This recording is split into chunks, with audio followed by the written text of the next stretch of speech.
today I'm going over a site change, and I want to show you how to do this on your Tandem T-Slim X2 insulin pump. I personally use the AutoSoft 30 infusion sets. I like that because when I'm putting in my site, it goes in at a 30-degree angle. And I've had issues with the 90-degree angles in the past personally for myself. I know they work wonderfully for other people, but for me, I really like that 30-degree angle. There's multiple sets out there, so if the infusion set you're using isn't working well for you, I would reach out to Tandem and see if you can get that changed. So I want to go ahead and show you some of the components of what's involved in an infusion set change.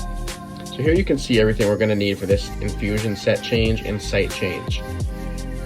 Now you'll notice I don't have an alcohol swab here, and that's because my skin was just cleaned with some soap and water. Really, you're just trying to make sure that your skin is clean. So alcohol swab, soap and water, just getting out of the shower or the bath, that would be fine. Ultimately, you want to make sure that your site is going to stick as well as possible. And if there's excess oils on your skin, whether that be from sweating or just, everyday life, you're going to want to make sure you're using that alcohol swab or soap and water just so it sticks well, and it cuts down on the risk of infection. So you can see that we have our needle here, we have a cartridge, infusion set, and the site itself to be inserted. Now remember, in these insulin pumps, only use rapid-acting insulin. So the most two common types would be your Novolog and Humalog. There are other types of insulin out there that can still be used in pumps, but just make sure you check with your doctor that you're using the right type of insulin. All right, so now on our pump, we're gonna go ahead and select options. And once we've done that, we're gonna go ahead and hit load. Now you will notice that there are 3 check marks here. As you go along in this process, those check marks will turn green, indicating where you're at in the process. So first we're gonna hit change cartridge. And in order to change a cartridge, you do have to stop the flow of insulin. And hit check. All right, and along this whole process, you're gonna get these warnings asking if you're ready to disconnect from your body and making sure that you are disconnected from your body. And since we want to be disconnected, so we're not actually giving ourselves insulin right now, we're gonna hit ready and hit the check here to continue.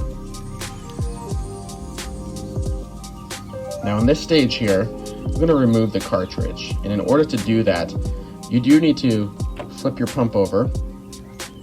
You can take a look right here. We have this little slot.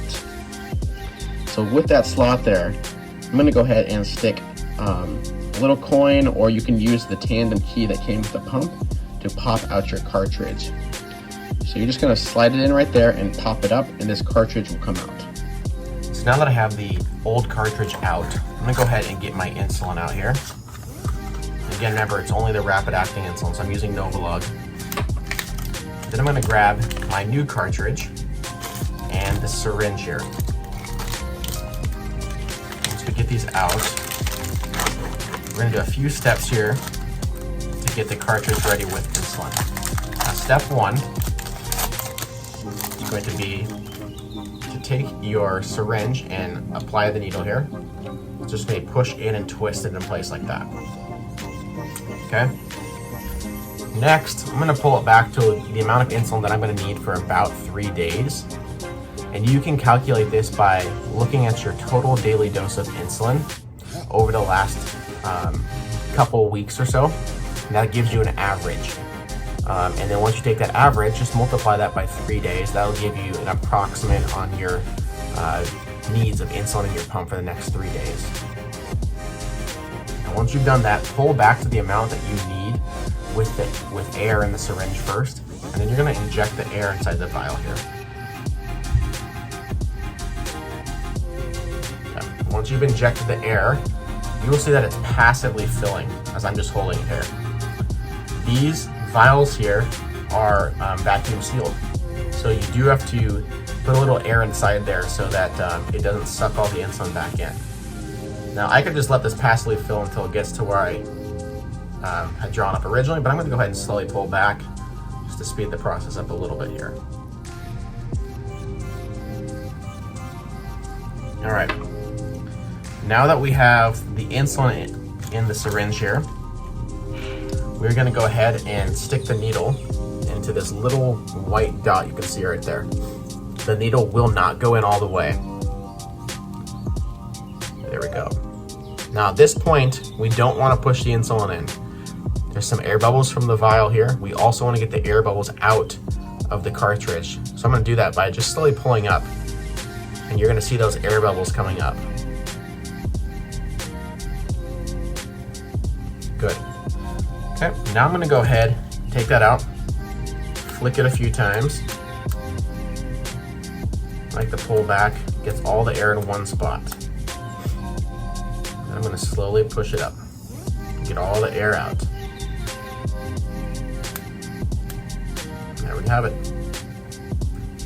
Typically, you're going to want to go a little past the amount of insulin you need to account for the tubing length and for any insulin that might be wasted just in a little bit of a quantity there as you're doing this air process. From there, place it back inside that little white dot and go ahead and push. It's going to feel stiff, and that's okay. It's supposed to feel a little stiff.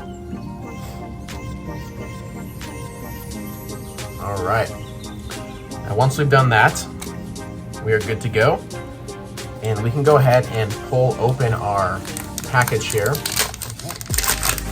with the tubing. Now I always connect right away so that there's no chance this is touching anything and getting contaminated.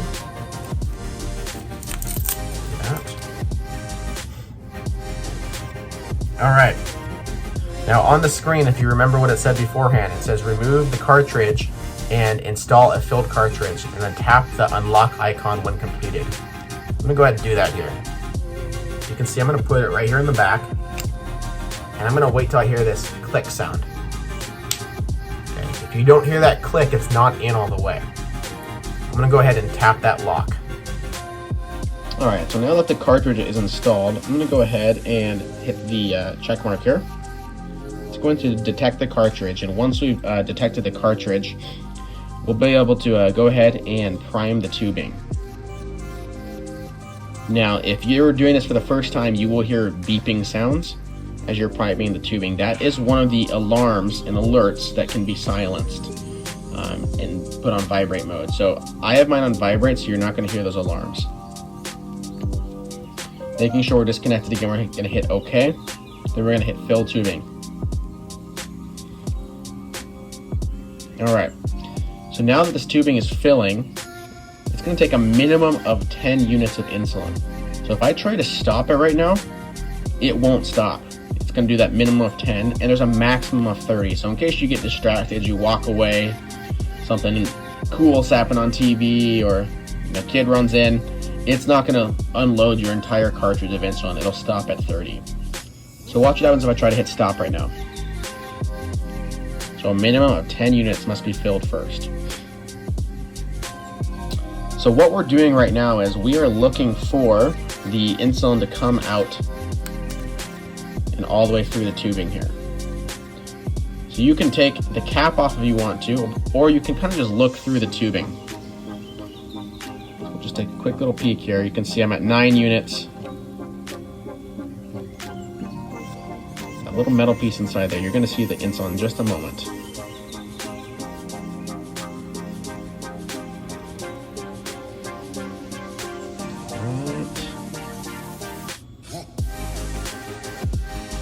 There you have it. So I can see that there's insulin coming out. Might be hard to see here on the video, but I see it coming out. So I'm going to go ahead and hit stop.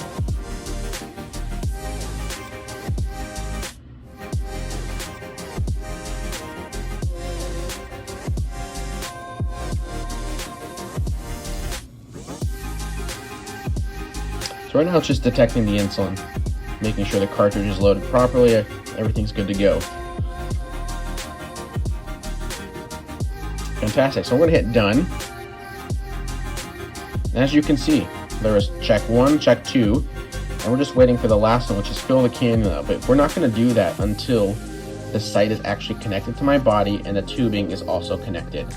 The cannula is that little catheter that's underneath the skin there. So as you insert one of these sites, as I showed you before, there's a steel needle that's going to go in through your skin.